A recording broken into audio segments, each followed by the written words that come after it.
Some big news that broke this morning. Hall of Famer Rick Welts is going to step away from his role as Warriors president and CEO after this season. Welts spent 46 years working in the NBA. In 2011, he became the most prominent executive in American pro sports to reveal to the public that he is gay. Welts will remain with the Warriors as an advisor, and the team said it would likely name a new president within a week. Welts also played a major role in marketing the NBA during his 17 years as an executive with the league office. In addition to developing the idea for an NBA All-Star Weekend in 1984, just that, he also promoted the Dream Team, the WNBA. Warriors owner Joe Lacob released this statement on Welts. Quote, his intuition proved to be spot on, as is his leadership, vision, creativity, and relationship building enabled us to reach heights never seen before in the NBA on the business side. And Commissioner Adam Silver shared this on Welts' legacy, quote, simply put, Rick Welts played a transformational role in creating the modern NBA during his more than 40 years as a pioneering league and team executive.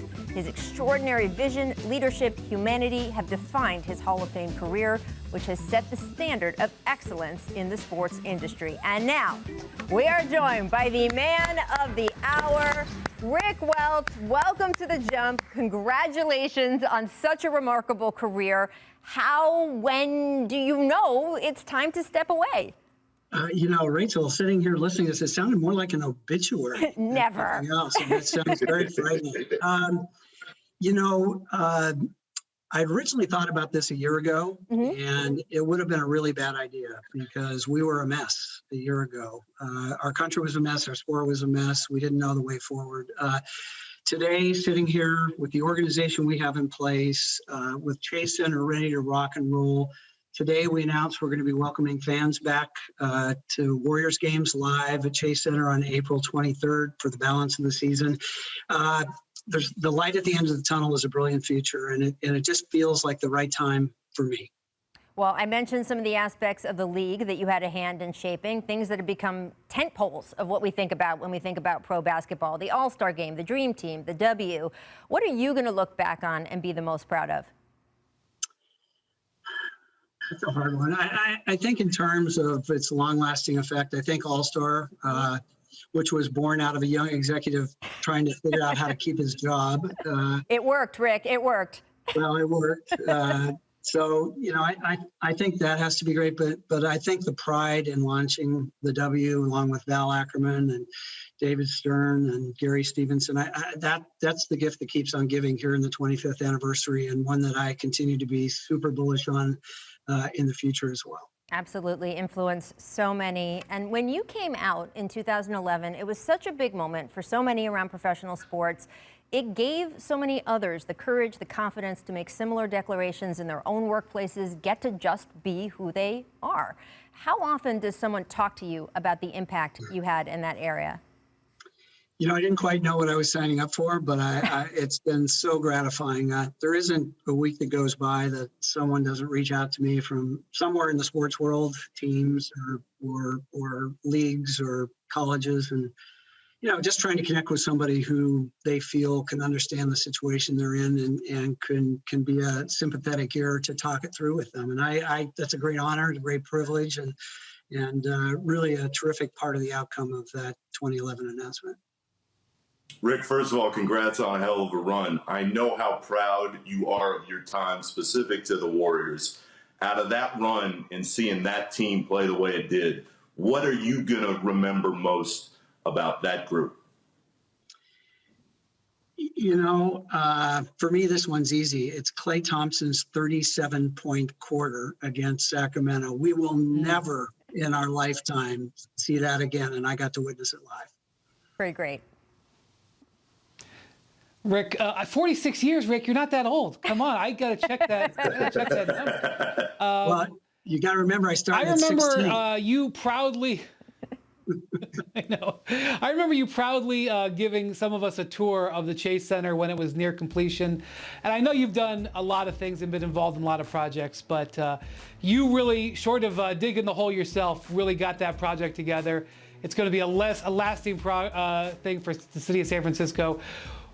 Where does this, rank in the things that you accomplished, and what kind of accomplishment was it to get that off the ground and create that structure?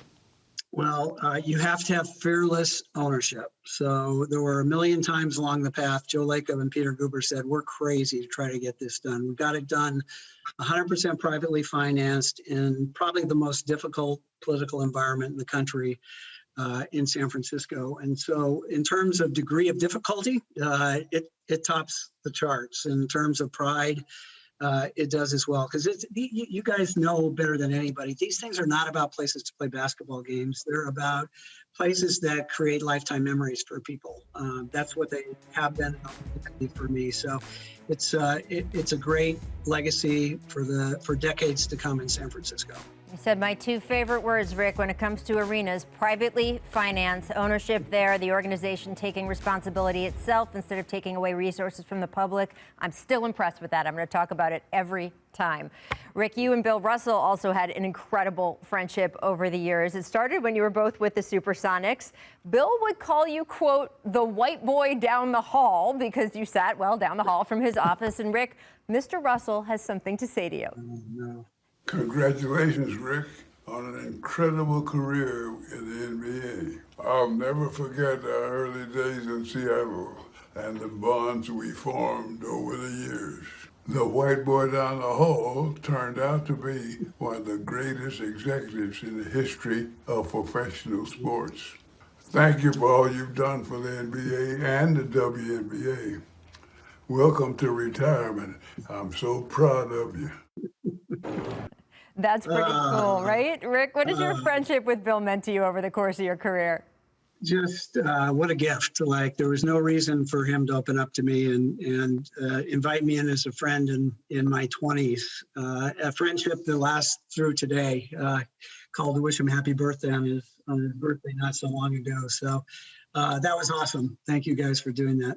Well, you might always be the white boy down the hall to him, but you are an icon of the game to us, Rick. You always will be. We know that you will still be in and around the game plenty in the ensuing years, so we look forward to seeing you there. But really, congratulations, Rick. Such a run you have had. You have changed the NBA, the WNBA, basketball globally around the world. We are all lucky to have been able to watch you do that. Congrats. You guys rock. Thank you so much.